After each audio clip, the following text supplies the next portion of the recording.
Okay, folks, I wished I had my buddy Jose here to co-star, but I had to scurry on home, and I can't find my copy of the DVD on the shelf, so we're just going to have to jump right into it. We're going to be reviewing a 1990 cult classic, Jacob's Ladder, directed by Adrian Lyne, hour and 53-minute runtime. And it's starring Tim Robbins, who plays this character, Jacob Singer, a Vietnam veteran, as the lines between fact and fiction are blurred. There's a lot of things to say about this movie. I took a lot of notes. So the original story was developed by this guy, Bruce Joel Rubin. One of his most famous stories that actually was released the same year. He's known for his Best Picture-winning screenplay for the movie Ghost, starring Demi Moore and Patrick Swayze. So he wrote that story.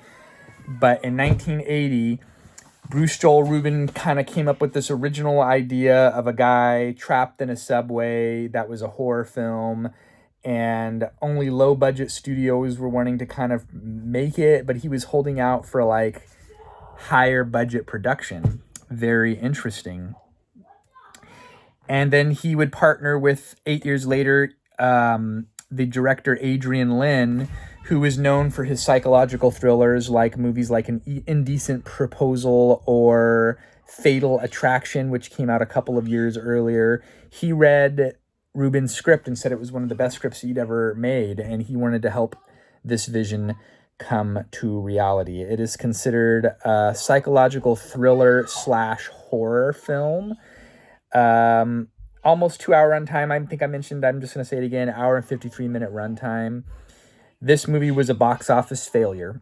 It was the number one movie for like 1 week. When it came out, it grossed like $7.5 million, and then it would taper off. $25 million production budget, and it would barely eke back its money, grossing $26 million at the box office. However, after the fact, it would become a cult classic.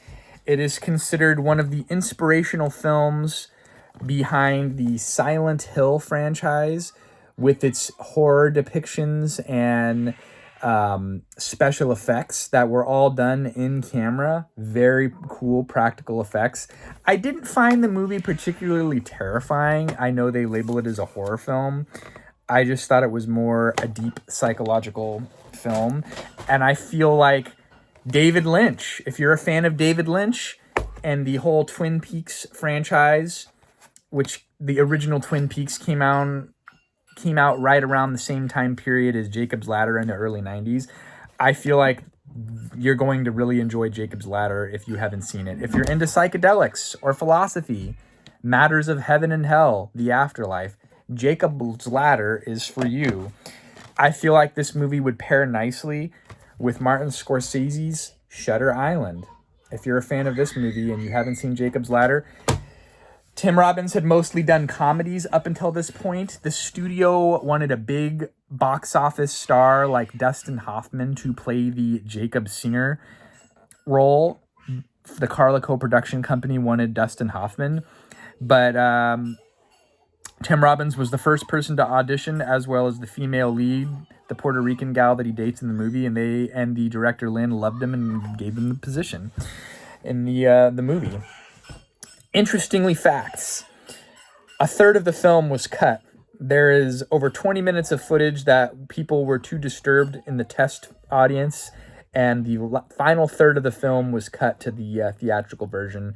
There has never been a director's cut or any other versions released other than what we see on the theatrical version that we know from the DVD. What else? This movie, like I said, it would go on to inspire the Silent Hill franchise, video games. Christopher Nolan said that Jacob's Ladder was an important film for him and his inspiration for the movie Oppenheimer. So that's cool. A lot of people love this movie. The author of the film was deeply influenced by Tibetan Buddhism in his writing of the original story. I'm paraphrasing a quote.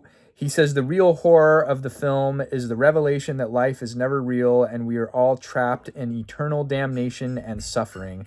And once you have a more deeper spiritual understanding of life, things are not always as they seem. So again, it took him 8 years to finally sell this script before we see it materialize to what it became. There was a 2019 remake of the same name. Don't know anything about it. Don't care. The original is all you need to see, in my opinion. The title of the film refers to Genesis 28:12, where the Old Testament patriarch Jacob sees angels going up and down a ladder from heaven to earth. And then Adrian Lyne did the tie-in with hallucinogenic drugs potentially being given to Vietnam War soldiers to fight the North Vietnamese army, and they even kind of mentioned that at the end of the film. Don't know if that's true or not. That's kind of what he alluded to, that maybe it's some psychosis-induced dream. But in all actuality, and this is for the guy who wrote the original story, basically he says that the movie is you're seeing Jacob Singer's subconscious as he is processing his life, blending these imaginary scenarios with his real life before he passes and goes to heaven.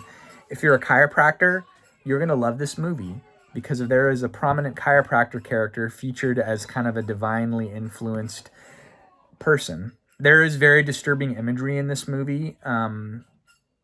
It's all tying in. I kind of think of David Lynch when I see a lot of the weird and bizarre stuff in this movie, very Lynchian-esque. There's a lot of symbolism in this movie.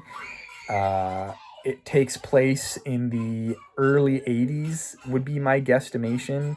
And you see the Jacob Singer character. He was a PhD guy, and there's an accident. I don't know if that spurred him on to go to Vietnam and serve his country, but there's a lot of stuff going on. You gotta check the movie out. It's a very deeply faceted, multi-layered movie where you have to think about things, which I think this is what the author of the story, the Reuben guy, wants you to do. He wants you to kind of look at it with a lens of spirituality. That's why there's a lot of heaven and hell, angels and demons things. Dante's Inferno is stuff that I was reading about that he was tying into that as well. It's a heavy-duty movie. Not for everybody, not for the faint of heart. There's a lot of nudity, a lot of dark, disturbing imagery. It's not pornographic, but it's a dark movie, but there is trying to be a deeper spiritual element there as well. So critics did not like this movie, but it's not a terrible critic score. Rotten Tomato critic average is 72%, which is higher-ish. Could be better. I think I am more in line with the audience score. Over 50,000 audience members submitted their review to Rotten Tomatoes, 84%. And IMDb, very good score, 7.4 out of 10. And I think overall, it is a classic. It is a very ethereal movie, a very deep philosophical movie. Not for everybody, not a feel-good movie, not per se. I think that you don't hate your government enough if some of the stuff that they allege in this movie really happens, which I'm sure it does. 4 out of 5 from your old pal Corey. It's disturbing in a lot of ways, but it is also spiritually enlightening, and it should get you thinking about the afterlife, heaven and hell, what your purpose is. I don't want to believe, like what Reuben wrote, that you're just stuck in this trap of life, facing eternal damnation and eternal suffering. There's more to the story than that. Thanks for watching, folks. We'll see you then. And thank you, Jose, for buying me a burrito and inviting me over to your house to watch this film that I know is a very meaningful film for you. Great recommendations, as always. My friend Jose, formerly of the Regal Theater Modesto, is a man of culture and taste and knows his movie, and I would like to expose him to Shutter Island.